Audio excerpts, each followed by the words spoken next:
Hello दोस्तों, नमस्कार। तो आज की जो क्लास होगी रीजनिंग,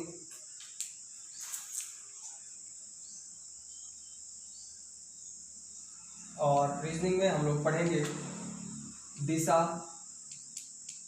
व दूरी। इंग्लिश वाले direction and distance, distance and direction. तो बात किया जाए कि रीजनिंग का जो पोर्शन है आपके जो एग्ज़ाम, शायद जो भी लोग तैयारी कर रहे हैं वो MPSI हो या आपके कांस्टेबल हो या CPO SI SSC Madhya Pradesh jail department, किसी भी एग्ज़ाम को आप टारगेट कर रहे हैं। जेल डिपार्टमेंट में रीजनिंग नहीं है, लेकिन आप अगर किसी भी और एग्ज़ाम की बात करें तो वहाँ पर रीजनिंग का जो क्वेश्चन है, और रीजनिंग एक स्कोरिंग सब्जेक्ट है। अगर मैं बात करूँ डायरेक्शन एंड डिस्टेंस, तो इससे हर पेपर में 2 सवाल या 1 सवाल या इससे कम तो नहीं, 2 क्वेश्चन मैक्सिमम, 2 क्वेश्चन मिनिमम तो होते ही हैं। और डायरेक्शन और डिस्टेंस की अगर मैं बात करूं तो देखा जाए तो थोड़ा सा अगर हमें पेपर में आंसर देना हो तो टाइम टेकिंग हो सकता है, समय लगाने वाला। क्यों? क्योंकि सबसे पहला हमें इसमें नॉलेज होना चाहिए डायरेक्शन का, हमें नॉलेज होना चाहिए दायां बायां। अब ये जो दोनों बातें हैं कई बार हमें कंफ्यूज कर देती हैं, लेफ्ट राइट। या बड़े क्वेश्चन में अगर एक छोटी सी भूल हो गई कि मुझे लेना राइट था और मैंने गलती से जल्दीबाजी में मैंने लेफ्ट टर्न ले लिया, आपका आंसर कभी भी सही नहीं आ सकता। तो बहुत ध्यान देने वाली बात है, और इस टॉपिक में हम बहुत आराम से सीखेंगे। एक पहले कॉन्सेप्ट के बाद जो एक ट्रिक होती है जिसके माध्यम से हम किसी भी इस टॉपिक के डायरेक्शन एंड डिस्टेंस के मैक्सिमम क्वेश्चन हम 5 सेकंड में आंसर दे पाएँ। तो सबसे पहला जो इम्पोर्टेंट है वो कॉन्सेप्ट हमें जान लेना चाहिए, और इसमें सीखने वाली जो बात है वो डायरेक्शन में ये है कि आपको ये मानना है कि ये क्या है, ईस्ट, ये वेस्ट, ये नॉर्थ और ये साउथ। यानी कि अगर मैं बोलूँ इसको पूर्व, पश्चिम, उत्तर और ये दक्षिण। ठीक है, तो ये हमें मानकर चलना है कि इस डायरेक्शन को हम बोलते हैं ईस्ट, वेस्ट, नॉर्थ, साउथ।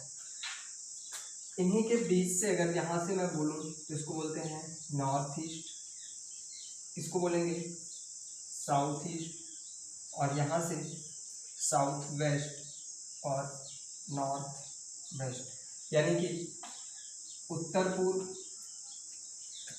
दक्षिण पूर्व, दक्षिण पश्चिम और ये उत्तर पूर्व, उत्तर पश्चिम। ये आपको हिंदी और इंग्लिश में सबसे पहले इसको लिख लेना है। फिर इसके बाद यहीं से जो एक इम्पॉर्टेंट बात निकल कर आती है, हमें कहा जाएगा कि कोई व्यक्ति दक्षिण पश्चिम दिशा में या पूर्व दिशा में जा रहा है, कोई व्यक्ति जो पूर्व दिशा में जा रहा है वो कुछ दूर चलने के बाद लेफ्ट टर्न या राइट टर्न लेता है। अब बात ये समझनी है कि लेफ्ट और राइट की जो बात है, ठीक है, यानी कि बायां और दायां, हिंदी और इंग्लिश में दोनों में आप इसको कन्फ्यूजन को दूर करें।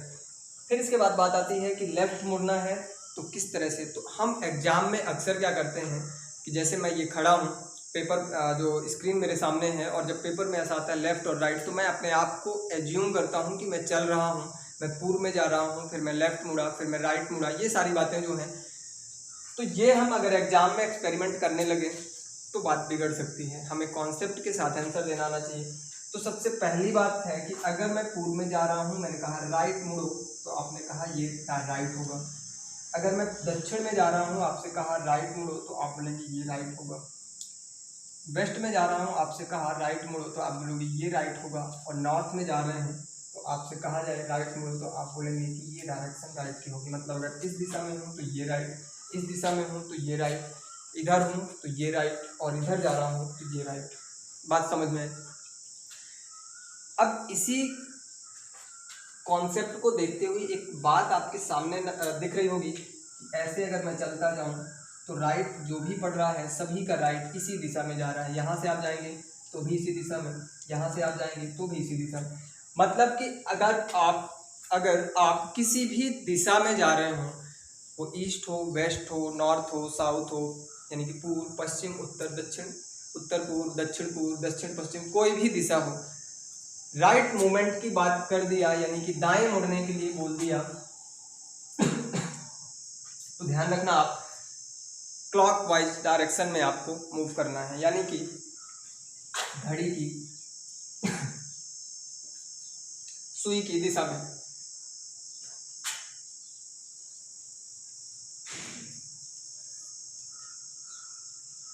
ये छोटी छोटी जो बातें हैं ना, ये आपको क्वेश्चन को बहुत जल्दी आंसर करने में हेल्पफुल होंगी। और उसी का जस्ट उल्टा अगर आप लेफ्ट मुड़ेंगे तो इसका लेफ्ट ये होगा, इसका लेफ्ट ये होगा, इधर आए तो इसका लेफ्ट ये होगा, इधर आए तो इसका लेफ्ट ये होगा, इसका लेफ्ट ये होगा और इसका लेफ्ट ये होगा। और यहाँ तक बात समझ में आई? कुछ भी नहीं बचा टॉपिक में। एंटी क्लॉकवाइज यानी कि घड़ी की विपरीत दिशा।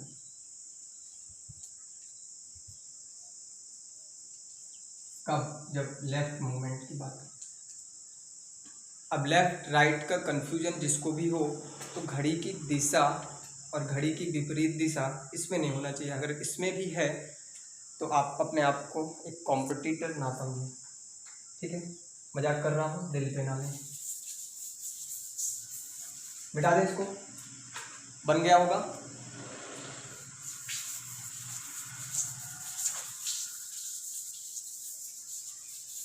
अब कई बार क्वेश्चन, दूसरी बात यह है, कई बार आपको लिखा होगा कि लेफ्ट मुड़ना है या राइट मुड़ना है और 90 डिग्री अगर लिखा है तो अच्छी बात है, नहीं लिखा तो भी अच्छी बात है। आपको ये मान कर चलना है कि लेफ्ट मुड़ने का है तो मुझे बस इतना नहीं मुड़ना, मतलब कि कंप्लीट लेफ्ट यानी कि 90 डिग्री। अगर लिख दिया है क्वेश्चन में तो अच्छी बात है, नहीं लिखा तो आपको मानना है कि लेफ्ट बस लिखा है तो 90 डिग्री, राइट लिखा है तो 90 डिग्री। बात समझ में आई? ये लिखने की ज़रूरत नहीं है, कई बार हो सकती है, कई बार नहीं। फिर इसके बाद बात ये आती है कि डायरेक्शन के साथ अगर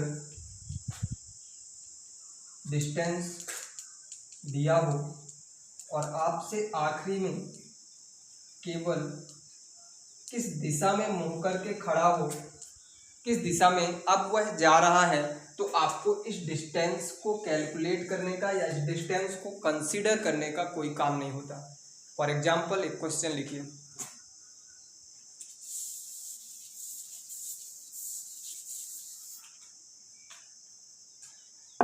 अगली जो रीजनिंग की क्लास होगी वो प्रॉपर व्हाइट बोर्ड में होगी।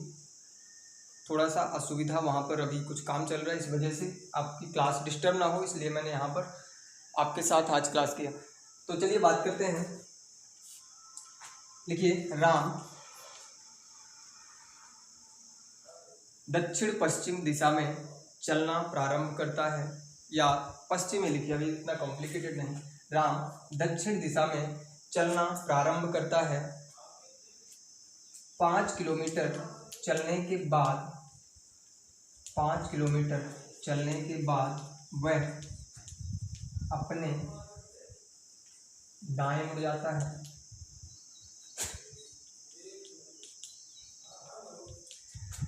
फिर 12 किलोमीटर चलता है, फिर 12 किलोमीटर चलकर अपने बाएं मुड़ जाता है।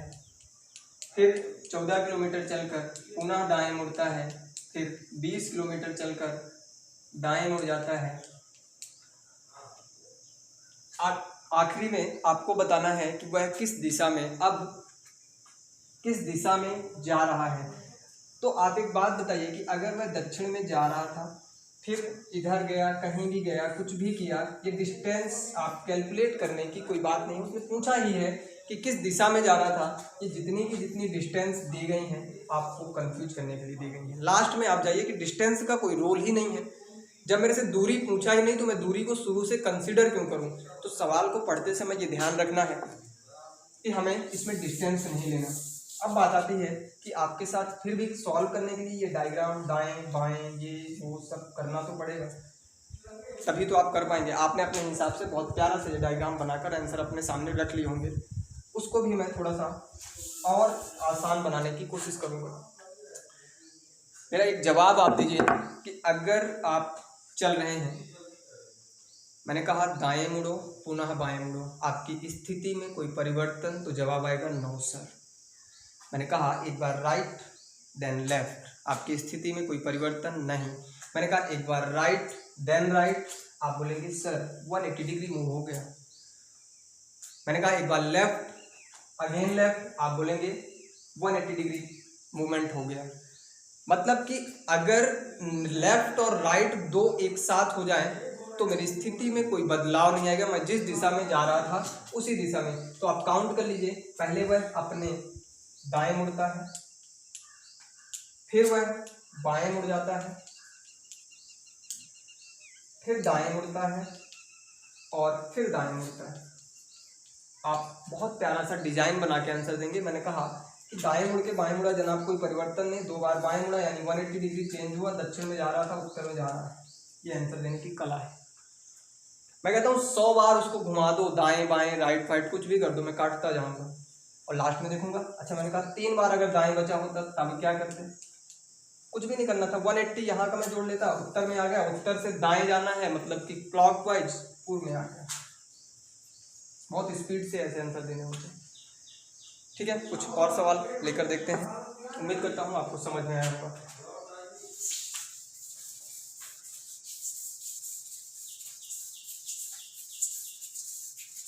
ये अभी टाइप 1 है।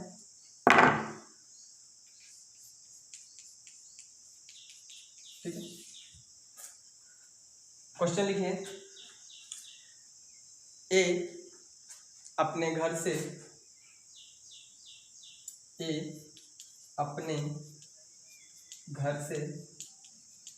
विद्यालय की ओर निकलता है। ए अपने घर से विद्यालय की ओर निकलता है, या इसको विद्यालय की ओर पूर्व दिशा में लिख लीजिए, पूर्व दिशा में निकलता है, मतलब उसके घर का जो दरवाजा है जब वो निकलता है तो पूर्व दिशा की ओर जा रहा है। फिर इसके बाद कुछ दूर चलने के बाद वह दाएं मुड़ जाता है, कुछ दूर चलने के बाद वह दाएं मुड़ जाता है, थोड़ी दूर चलकर वह बाएं मुड़ता है,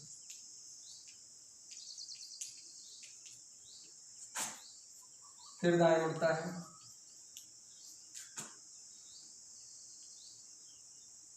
कुछ दूर जाने के बाद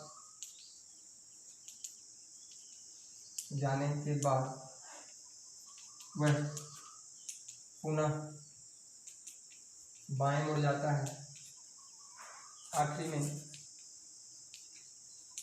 वह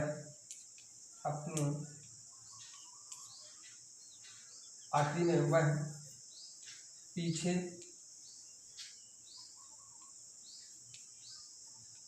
मुड़कर खड़ा हो जाता है। बताइए वह किस दिशा में जा रहा है, मतलब क्वेश्चन मैं अपने से बना रहा हूँ। क्या पूछेगा, दाएं बाएं ही तो मुड़ेगा भैया, डायरेक्शन 4 होती हैं, मुड़ेगा तो 2 ही दिशाओं में, या तो राइट या तो लेफ्ट। अब लेफ्ट और राइट की मैंने कहानी बताई आपसे, मैंने पूछा अपने घर से विद्यालय की ओर पूर्व दिशा में निकलता है, थोड़ी दूर चल के वो दाएं चला, फिर चल के वह बाएं मुड़ा, दाएं बाएं चल रहा है मतलब काट दो, पूर्व में ही अभी भी जा रहा है, मुड़ता है दाएं, फिर वह दाएं कुछ दूर जाने के बाद बाएं मुड़ता है, यहाँ पे लिख लीजिए, फिर दाएं मुड़ता है, बाएं मुड़ने के बाद फिर दाएं मुड़ता है, दाएं मुड़ने के बाद वह पुनः बाएं मुड़ जाता है, कोई दिक्कत नहीं है, पूर्व दिशा की ओर अभी भी चल रहा है, फाइनली वह पीछे मुड़ जाता है, यानी कि उसकी डायरेक्शन पश्चिम होगी। आप चाहे तो कोई नक्शा डायग्राम बनाकर देख लें। सवाल करने का ये तरीका है जो आपको एग्जाम में सिलेक्शन दिलाएगा। सिलेक्शन अब बनने ना बनने पर नहीं रहा, ठीक है, मेरी बात को आप गौर से सुन रहे हैं। सिलेक्शन अब बनने ना बनने पर नहीं रहा। पेपर देने के बाद आप घर आते आते आपसे 100 में से 100 सवाल बन रहे होंगे, एग्जाम में आपकी स्पीड के साथ एक्यूरेसी कितना काम कर रही है, आपकी कितनी प्रैक्टिस है। और ये आपको अगर आ रहा है तो मुझे लगता है कि जब आप लैपटॉप में पेपर दे रहे होंगे तो आपको कॉपी में पेन चलाने की ज़रूरत नहीं है। आपकी नज़रें इतनी शार्प होनी चाहिए कि आप काटते हुए डायरेक्ट बताओगे पश्चिम उत्तर होगा। इसी क्वेश्चन ये टाइप 1 इस तरह से है। कई बार हमें एंगल दिया होगा, कई बार ये होगा कि एक दोस्त सामने आ रहा है, उसकी परछाई से रिलेटेड क्वेश्चन होंगे, डिस्टेंस से क्वेश्चन होंगे। तो इनके जो और भी 4 से 5 टाइप के क्वेश्चन बनते हैं वो हम नेक्स्ट क्लास में लेंगे। आज के लिए इतना सफिशिएंट है। आप इस टाइप के जितने भी क्वेश्चन आपके पेपर में अब तक मिले हों, आप जरा कोशिश करना इस तरह से करने का। अब आपसे चाहे मैं 100 बार दाएं बाएं लिख दूँ, कोई फर्क नहीं पड़ता, 2 बार एक साथ दाएं बाएं दिख जाए उसको कट कर देना। ठीक है, मिलते हैं अगली क्लास में। धन्यवाद।